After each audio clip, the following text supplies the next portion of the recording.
로마서 13장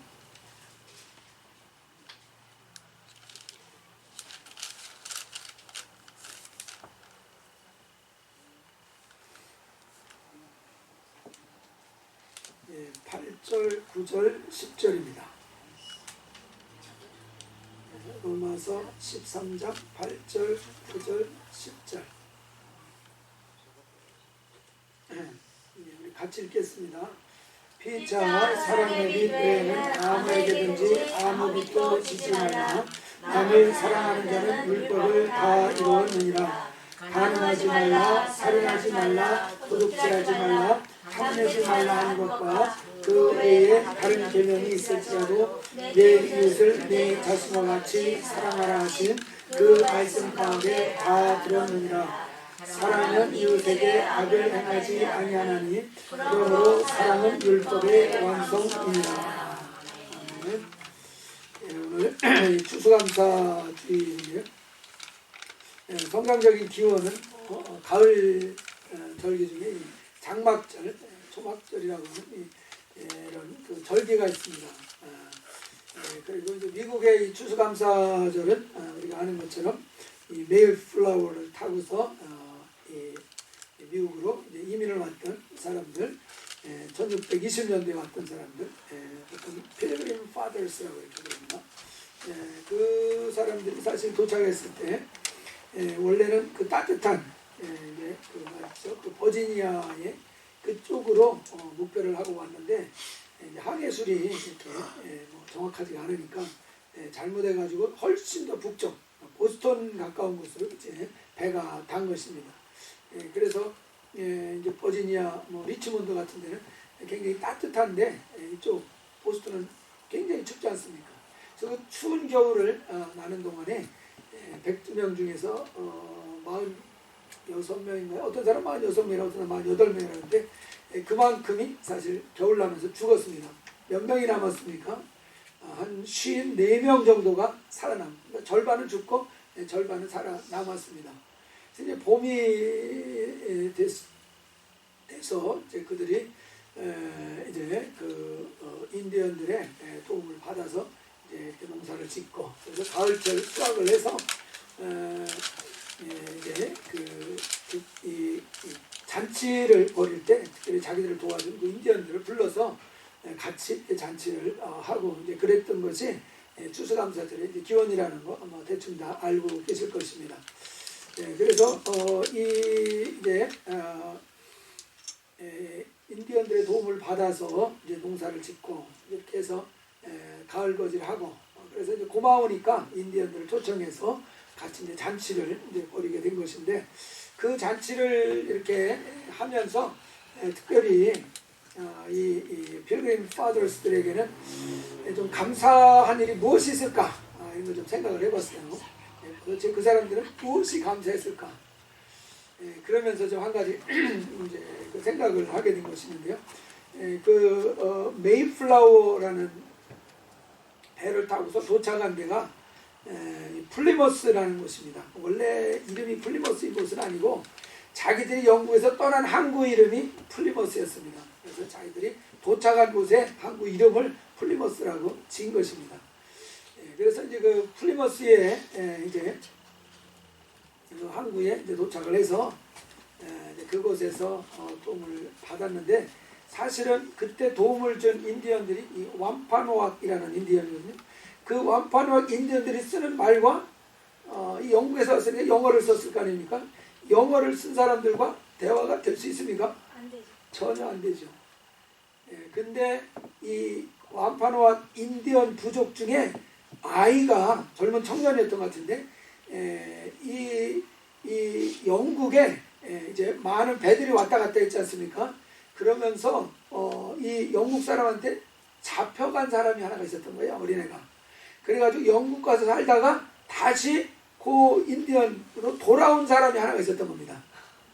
그러니까 이 소년이 영어를 잘하는 거예요. 그래서 영어를 잘하는 인디언이 있는 바람에 이 102명의 사람들과 소통을 할 수가 있었던 겁니다. 그래가지고 이제 그 완파노악 인디언들이 도와줄 수도 있고 도움을 받을 수도 있고, 그래서 그들이 이제 농사 짓는 일도 가능하고 그랬던 겁니다. 하나님이 예비한 사람인 줄 믿습니다. 그래서 그들이 참 하나님 앞에 이제 감사하는 그런 그 절기를 이제 가진 것 같습니다. 하나님이 이렇게 신기하게 우리 삶 가운데에도 돕는 자를 붙이시고 어떤 환경을 열어주시는 그런 일을 아마 경험들 하셨을 것입니다. 그것이 그냥 우연히 된 일이 아니라 하나님이 예비하신 그런 일인 줄 믿습니다. 그래서 하나님의 손길이 이렇게 우리에게 참 가까이 다가오는 것들을 봅니다. 이럴 때 우리가 잊지 않고 그러한 도우심을 감사하는 것, 이것이 굉장히 중요합니다. 특별히 우리 기독교 신앙을 가진 사람들은 이 감사하는 것이 매우 매우 중요합니다. 은혜를 받지 않습니까? 은혜를. 그래서 은혜를 받는 것으로 우리가 신앙을 시작하기 때문에 우리는 은혜 받은 것에 대해서 감사하는 이것이 자연스럽게 이루어질 수밖에 없습니다. 이 기독교 신앙에서 이 감사가 이제 얼마나 이제 중요한지, 시편 50편 23절에 보면은 감사로 제사를 하는 사람이 하나님을 영화롭게 한다 그랬습니다. 그냥 제사하는 것으로는 충분히 하나님을 영화롭게 하는 것이 못되고, 감사함으로 제사를 드릴 때 하나님을 정말 영화롭게 할 수 있다는 것을 말하고 있습니다. 그리고 우리가 은혜 받은 자들이기 때문에 이 데살로니가전서 5장 18절에서는 범사에 뭐합니까? 감사합니다. 범사에 감사합니다. 바로 이것은 우리를 향하신 하나님의 뜻이니라. 범사에 감사하는 것이 믿는 사람들에게는 하나님이 우리를 향하신 뜻이라고까지 말씀을 했습니다. 이게 모든 일에 감사하는 것이 하나님의 뜻입니다. 그렇게 성경은 말하고 있습니다. 여러분 범사에 다 감사하고 계십니까? 아멘. 감사하려고 노력을 하시는 것은 알지만은 범사에 100%다 감사하는지는 모르겠습니다. 근데 이게 굉장히 중요하다는 사실을 오늘 좀 제가 설명을 드리고자 합니다. 마태복음 7장 21절에 보면은 나더러 주여 주여 하는 자마다 다 천국에 들을 것이 아니요 다만 하늘에 계신 내 아버지의 뜻대로 행하는 자라야 들어가리라 그러셨습니다. 그러니까 예수님 보고 주여 주여 하고 부르는 사람이 다 천국 들어가는 건 아니다. 바로 하나님 아버지의 뜻대로 행해야 천국에 들어간다 이렇게 말씀했습니다.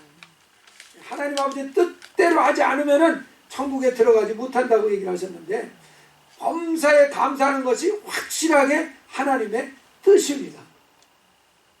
믿습니까? 아멘. 그렇다면 이것이 하나님의 뜻인데 그 뜻대로 하지 않으면 천국 가요? 못 가요? 뜻대로 하지 않으면 못 간다고 주님 말씀하셨어요. 그런 차원에서 범사에 감사하는 것이 하나님의 뜻이니까 범사에 감사하지 않으면 천국 갈 보장이 있습니까? 없습니까? 갈 보장이 없습니다. 그러니까 범사에 감사하지 않으면 하나님의 뜻대로 살지 않는 사람이고, 하나님의 뜻대로 살지 않는 사람은 천국 갈 수 없다는 얘기까지 성경에 기록이 나와 있습니다. 그러니까 이제 알아서 하시기 바랍니다. 천국 가고 싶으면 범사에 감사를 하시고, 난 천국 뭐 있는지 없는지도 모르는데 뭐 그러면은 뭐 적당히 감사하시고 마음대로 한번 해보시기 바랍니다. 하나님 대로 그 결과는 저는 책임 못 져요. 분명히 결과는 뜻대로 해야만 들어간다고 했으니까 뜻대로 할 수 있기를 바랍니다. 만약에 우리가 범사에 이렇게 감사하는 이런 마음이 없다는 것은 여러분 무엇을 의미하겠습니까? 감사하는 마음이 없다는 것은 무엇을 의미하겠습니까? 그 마음속에 무엇이 있다는 거겠습니까? 감사가 아닌 거면 불만이죠. 불만. 감사하지 못하는 건 불만이잖아요. 불만. 만족하지 못하니까 감사를 못하는 거예요. 그러니까 불만이 있다는 것은 무엇을 의미합니까? 그 불만은 원망과 불평을 낳게 되어 있습니다. 감사하지 않는 것은 바꾸어 말하면은 감사하지 않는다는 것은 불만이 있다는 것입니다. 마음속에 불만이 있다는 것입니다. 그 불만은 반드시 원망을 만들어내고 불평을 만들어내게 되어 있습니다. 시간 문제예요. 그것은 시간 문제. 여러분 이스라엘 백성들이 애굽에서 나왔습니다. 출애굽을 했습니다. 출애굽을 한 목적이 뭡니까? 그냥 일단 애굽만 벗어나자입니까? 아니면 어디로 들어가자입니까? 예, 일단 애굽으로만 벗어나보자, 이게 아니었습니다. 분명히 그들은 목적을 가지고 애굽에서 나온 겁니다. 그 목적이라는 것은 가나안 땅에 들어가는 것이었습니다. 젖과 꿀이 흐르는 가나안 땅을 들어가기 위해서 이집트를 탈출해 나온 것이었습니다. 그런데 많은 사람들이 이 가나안 땅에 이제 들어가지 못했습니다. 출애굽한 목적이 가나안 땅에 들어가는 것인데 많은 사람들이 가나안 땅에 들어가지 못하는, 그러니까 목적을 달성하지 못한 그런 상황이 이제 벌어졌습니다. 그래서 목적을 달성하지 못한 사람들인 것이죠.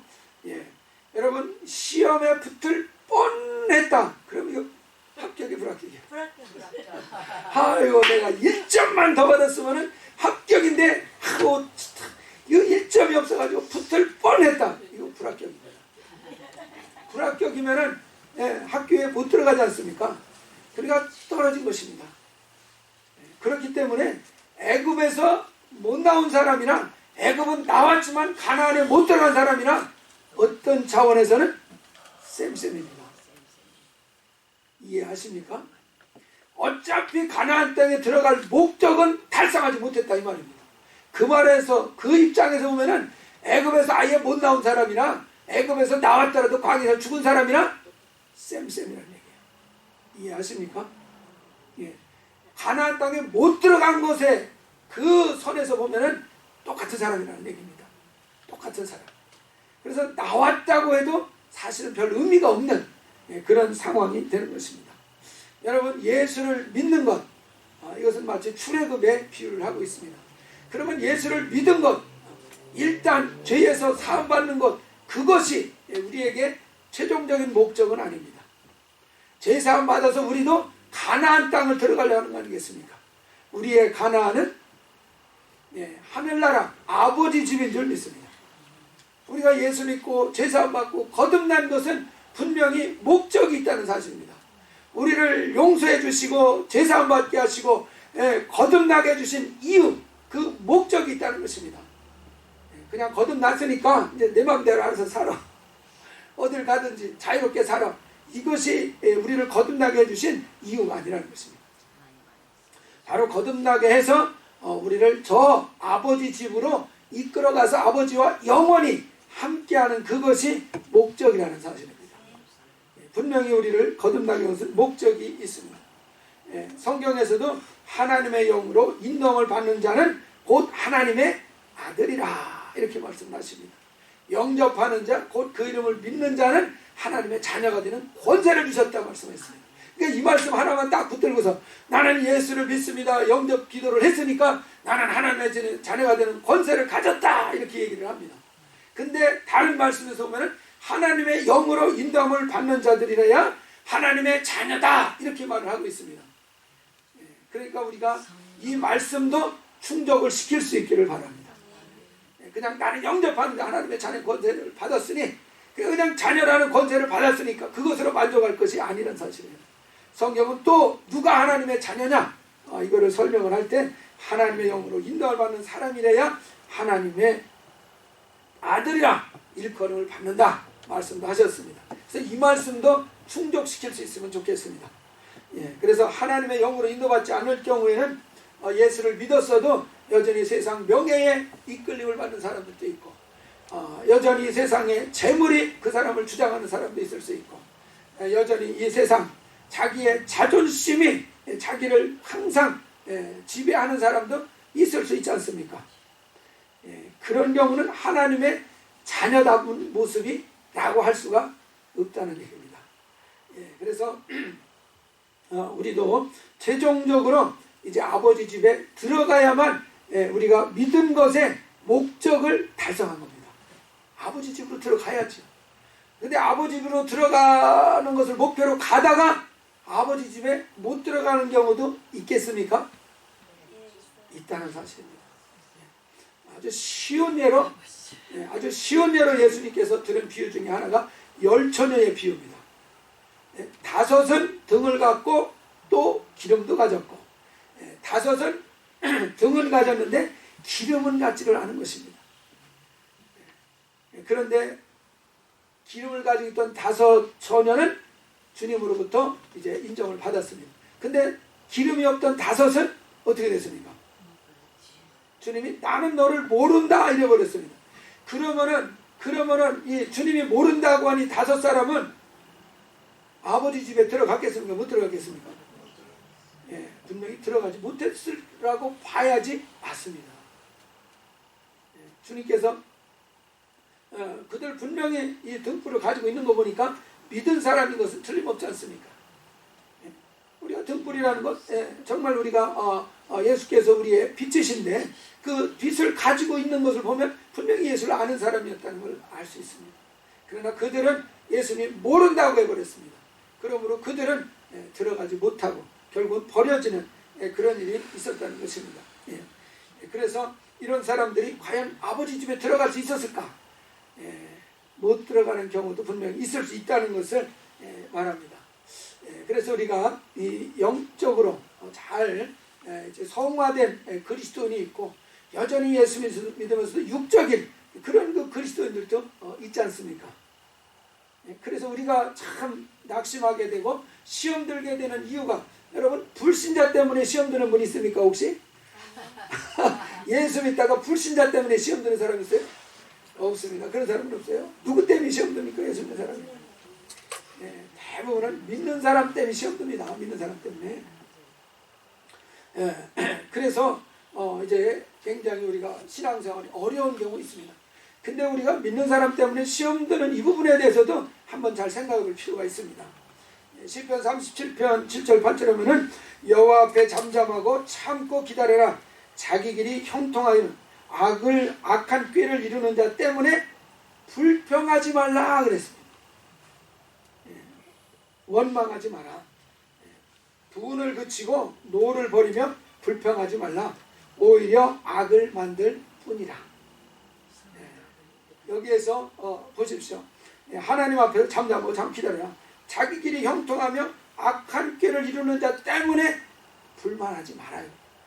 예수를 믿는다고 하는데도 여전히 육적인 그리스도인이에요. 그래서 육신적인 모습으로 살아가요. 그런데 그 육신적으로 살아가는데 또 잘 돼요 그 사람이. 그러니 이게 시험거리 아닙니까? 이게 시험거리 아닙니까?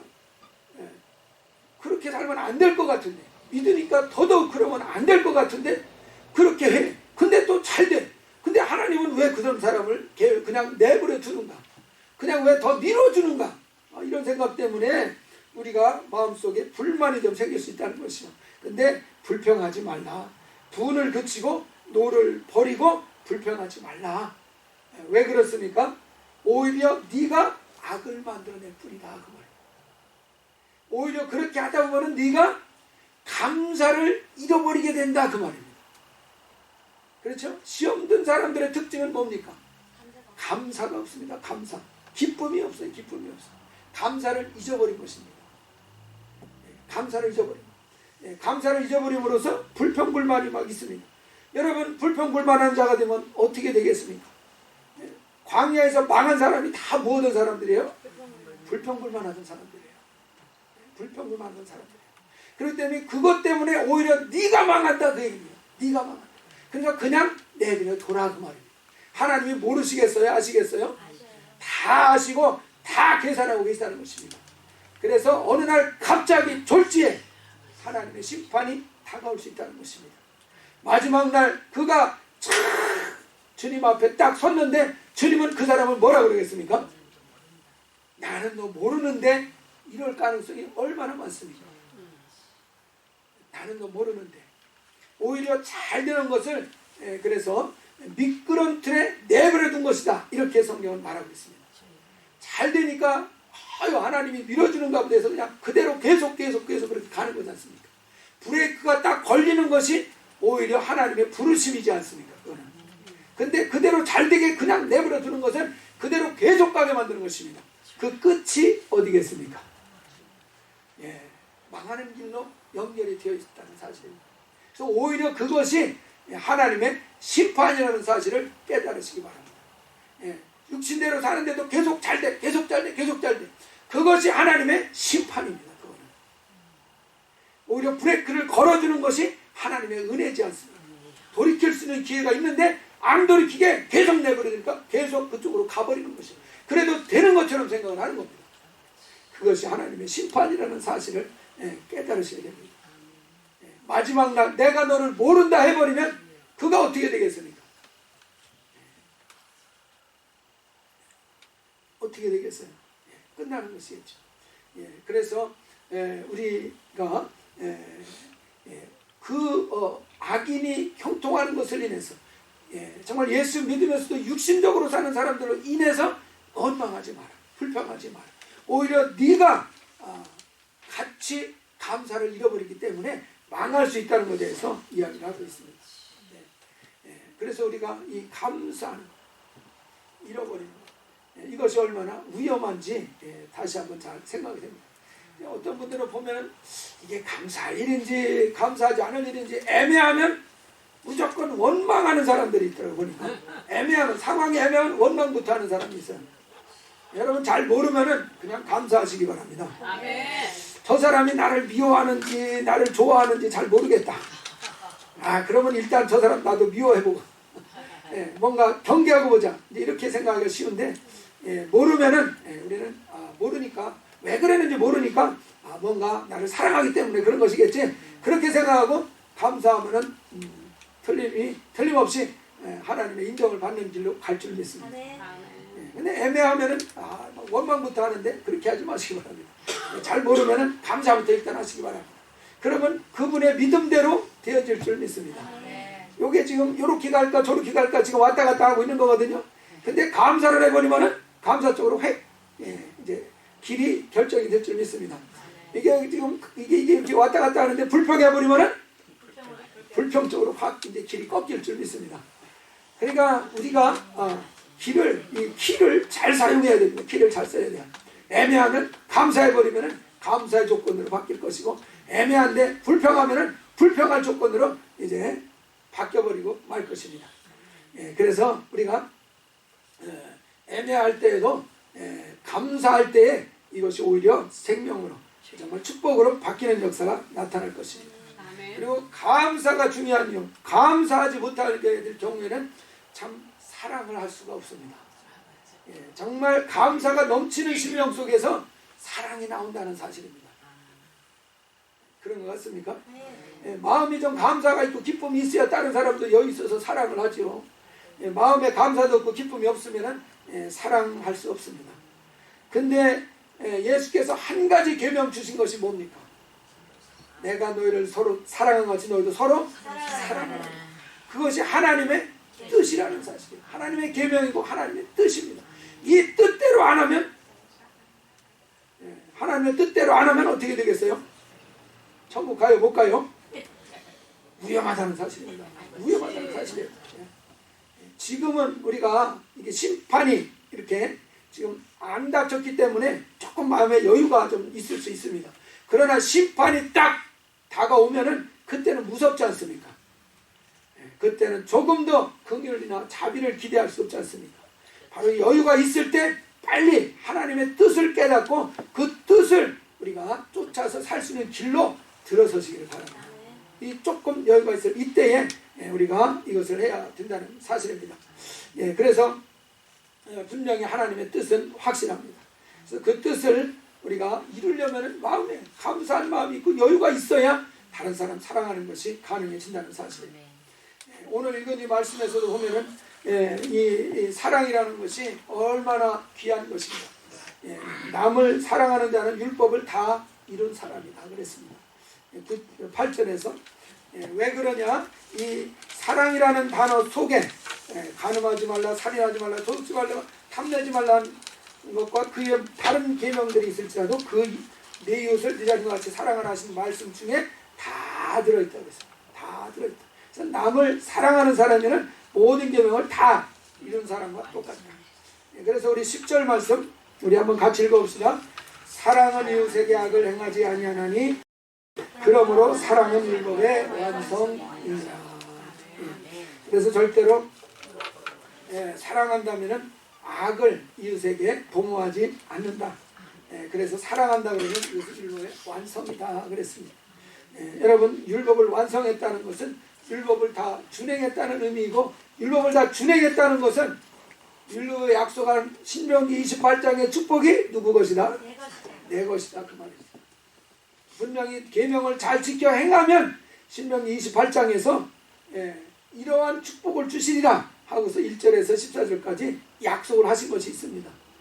그 약속이 우리가 이 땅에 사는 동안에도 이루어지고, 또 그 약속이 저 하늘에 가도 이루어질 줄 믿습니다. 그래서 율법을 다 이룬 사람이라는 것은 엄청난 사람이라는 사실이에요.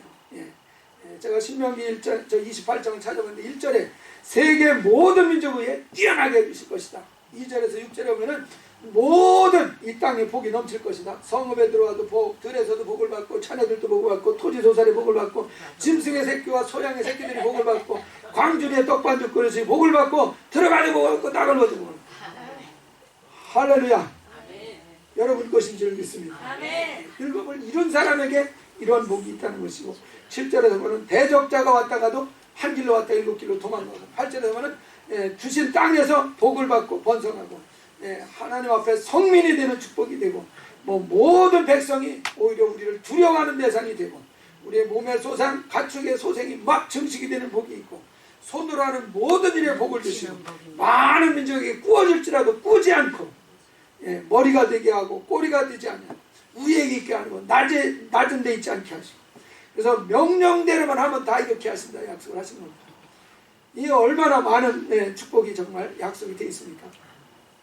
이런 그 복이 우리의 삶에 정말 따라온다는 사실입니다. 율법을 이룬 자에게. 그렇다고 한다면 이런 복이 아직 못 따라온다는 것은 무슨 의미겠습니까? 율법을 아직 다 이루지 못했다는 뜻인데, 율법을 다 이루지 못했다는 얘기는 내 이웃을 내 몸같이 아직 사랑하는 일을 제대로 못하고 있다는 사실입니다. 진단이 되십니까? 여러분의 영혼이 진단이 되십니까? 그러면 여러분 살 길이 무엇입니까? 여러분이 사는 길은 무엇이겠습니까? 이웃을 내 몸같이 사랑하는 것이 내가 살 길이다. 믿습니까? 그것이 내가 이기는 길이라는 사실이에요. 여러분, 이웃을 사랑하는 일이 쉽지 않습니다. 완전히 자기를 부인하는 이것이 되지 않고서는 이웃사랑 실천하기가 불가능합니다. 이런 부분에 대해서는 우리가 많이 다뤘으니까 또 이해하실 줄 믿습니다. 그래서 우리가 분명히 이 감사하는 것이 하나님의 뜻이고, 또 감사하게 될 때 이웃을 사랑하는 일도 넉넉히 감당할 수 있는 능력을 얻게 되고, 그러므로서 우리도 정말 하나님의 풍성한 축복을 이 땅에서 저 하늘에서 얻는다는 사실을 확신하시기 바랍니다. 그래서 우리 평생에 정말 범사에 감사하는 이 정말 믿음을 실천함으로써 이 모든 것이 내게 다가올 수 있다는 사실을 기억하시고, 조금 애매하더라도 감사하시기 바랍니다. 도저히 감사할 상황이 아니라 할지라도 감사하시기 바랍니다. 이것이 내가 하나님의 뜻대로 사는 길이라는 것을 믿으시고, 내가 하나님의 뜻대로 살기 위해서 범사에 감사를 결단하시기 바랍니다. 분명히 그 효과는 우리의 이 땅에서나 저 하늘에서 정말 너무나 풍성하게 그 열매를 거두실 줄 믿으시기 바랍니다. 그래서 범사에 감사를 결단하시고, 범사에 감사하심으로 하나님의 풍성한 축복을 놓치지 않는 저와 여러분이 될 수 있기를 주의 이름으로 축원합니다. 기도하겠습니다.